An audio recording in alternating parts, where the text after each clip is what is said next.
नमस्कार, आप देखना शुरू कर दिए हैं कोसी न्यूज़। देखिए डुम्मर में मौजूद है और यहाँ पर जनसुराज के राष्ट्र अध्यक्ष उदय सिंह और पप्पू सिंह पहुँचे हुए थे और जो बराड़ी से कैंडिडेट बनाया गया है प्रीतम प्रसून का, उनका एक चुनावी कार्यालय जो डुम्मर में उद्घाटन भी उनके हाथों किया गया और एक छोटी सी रोड शो भी भैंसदीरा से शुरू होकर अलग अलग क्षेत्रों में होते हुए गुरुद्वारा तक पहुँचे, वहाँ पर माथा टेके।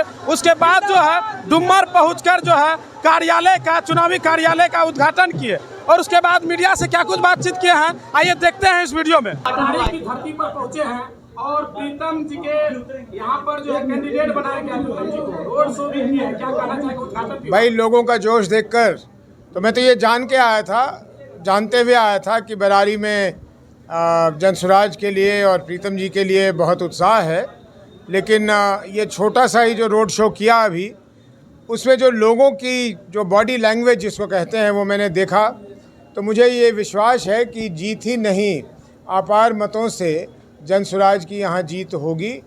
और ये मेरी शुभकामना है बराड़ी के लोगों को कि वो ज़रूर जीतें और बराड़ी को एक विकसित विधानसभा में परिवर्तित करें। और ये काम आसान होगा क्योंकि हमारी पार्टी ने, जनसुराज ने बिहार के लिए योजनाएं बना रखी हैं और हम लोग प्रत्याशी अधिकांश जगह पे ऐसे दे रहे हैं जिन पे हमें भरोसा है, जिन पे हमें विश्वास है कि अगर वो ये जिम्मेदारी उनके कंधों पर आएगी तो वो पार्टी के दिशा निर्देश अनुसार अपने क्षेत्र के विकास की, बिहार के विकास के लिए काम करेंगे। जनसुराज की अगर सरकार बनती है तो किस विजन पे सबसे पहले कार्य किया जाएगा? हम लोगों ने तो बहुत पूर्व से ये विजन सार्वजनिक कर रखा है। देखिए, दो चीज़ें बहुत अहम हैं और उन दो चीज़ों के पहले जो सबसे बड़ी चीज़ है वो ये कि बढ़ती हुई भ्रष्टाचार को, जो ये अपार भ्रष्टाचार बिहार में है, इसको रोकना है, क्योंकि बिना भ्रष्टाचार रुके कुछ हो नहीं सकता, कहीं आगे नहीं बढ़ सकते।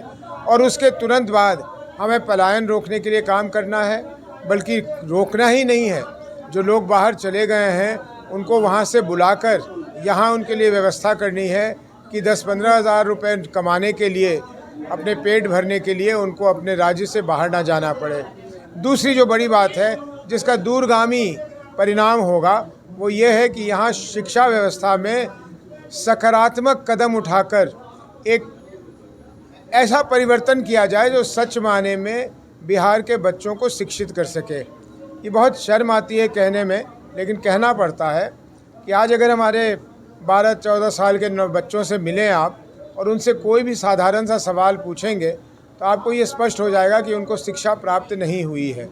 इसलिए शिक्षा हमारी बहुत बड़ी प्राथमिकता होगी और शिक्षा और पलायन को अगर हम अपने काबू में ले लें तो बिहार को विकास के रास्ते पे चलने से कोई रोक नहीं सकता।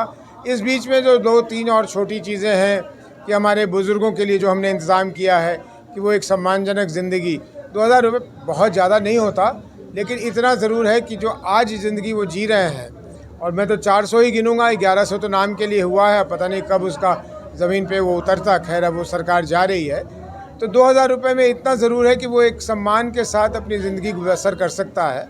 हमने महिलाओं के लिए कार्यक्रम रखा है कि कम ऋण पे उन्हें पैसे मिलेंगे। अब देखिए, कम ऋण और मुफ्त में पैसे दे देने में कितना अंतर है। कम ऋण, सिर्फ ऋण का जो अतिरिक्त भार है वो राज्य की सरकार पे आएगा, जिसे हम वहन कर सकते हैं। कोई कहे नहीं हम 2 लाख रुपए आपको दे देंगे करोड़ों महिलाओं को, कहाँ से दे देंगे? वो ऋण कहाँ से लाएंगे? उसको कौन चुकाएगा?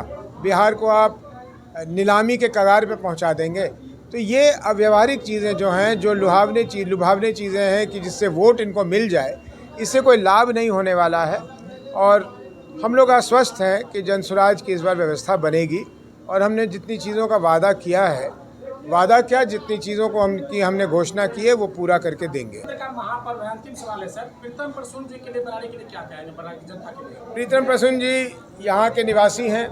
प्रीतम प्रसून जी हम में से सबसे ज़्यादा बराड़ी को जानते होंगे।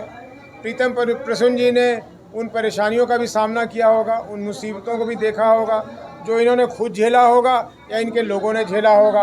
तो मैं आशा करता हूं कि प्रीतम प्रसून जी जैसे लोग अगर उस कुर्सी पर बैठें, वो जिम्मेदारी को संभालें और पार्टी इन पे अंकुश रखे, तो एक विधायक अपने क्षेत्र में 5 वर्ष में बहुत काम कर सकता है और मुझे पूरा विश्वास है कि ये पूरा काम करके देंगे। बहुत बहुत धन्यवाद।